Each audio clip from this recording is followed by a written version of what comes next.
Assalamualaikum anak-anak kelas 6. Gimana kabarnya?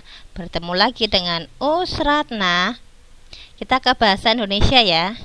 Oke, kita akan ke teks eksplanasi ilmiah. Ini ada di tema 3.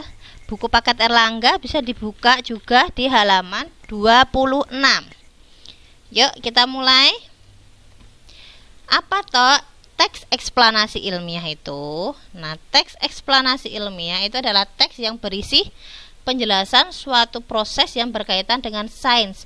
Kita kemarin atau dulu waktu kalian kelas 5, kalian sudah mempelajari teks eksplanasi ya. Semoga masih ingat loh ya, karena baru tahun kemarin. Nah, contoh dari teks eksplanasi ilmiah itu ada proses terjadinya pelangi, bisa juga proses arus listrik itu seperti apa, ada juga proses terjadinya sesuatu yang bersifat alami, itu bisa di teks eksplanasi ilmiah. Nah, kemudian ciri-ciri dari teks eksplanasi ilmiah, yang pertama adalah informasi berdasarkan fakta atau kenyataan. Nah, isi teks disampaikan secara detail. Kata tanya yang digunakan masih ingat ya?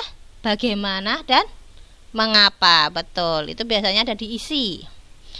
Nah, sekarang struktur teks eksplanasi. Masih ingat ada apa? Ada 3 loh. Yang pertama, pernyataan umum atau gambaran umum. Nah, ini berisi pernyataan singkat tentang topik permasalahan. Biasanya terletak di mana? Di paragraf pertama. Jadi paragraf pertama itu biasanya ada di pernyataan umumnya untuk teks eksplanasi. Kemudian yang kedua adalah deret penjelas. Nah, kalau yang deret penjelas ini bagian dari isi teks eksplanasi. Jadi isinya itu ada di deret penjelas. Nah, kalau deret penjelas ini bisa di paragraf 2 atau misalkan ada 4 paragraf, berarti deret penjelasnya ada di paragraf 2 dan paragraf ketiga. Dan yang ketiga adalah kesimpulan.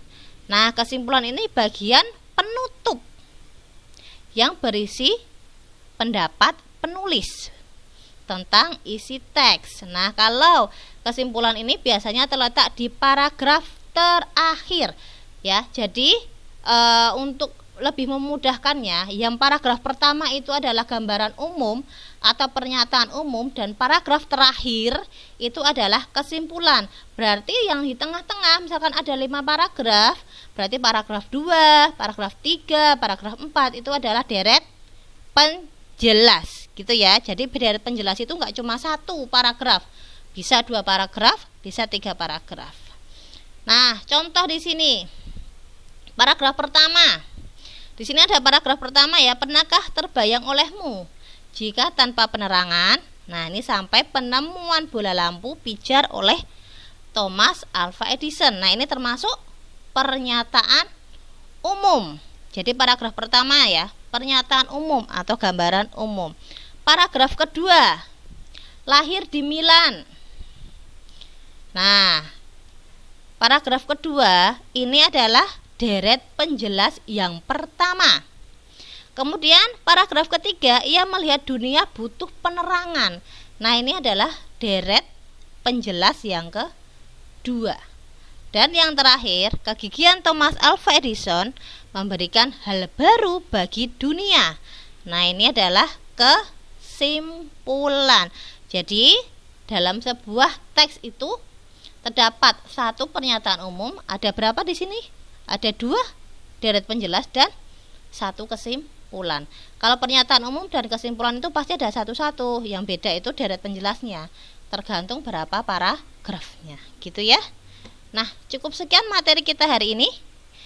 Nah, tugasnya adalah kerjakan buku paket Erlangga halaman 36 yang latihan ulangan tema 3, yang A saja, jawabannya saja ya. Soalnya nggak usah ditulis, silakan dikerjakan di buku tulis gitu ya, bisa dikumpulkan hari Sabtunya. gitu ya. Oke, sampai di sini dulu materi kita hari ini. Wassalamualaikum warahmatullahi wabarakatuh.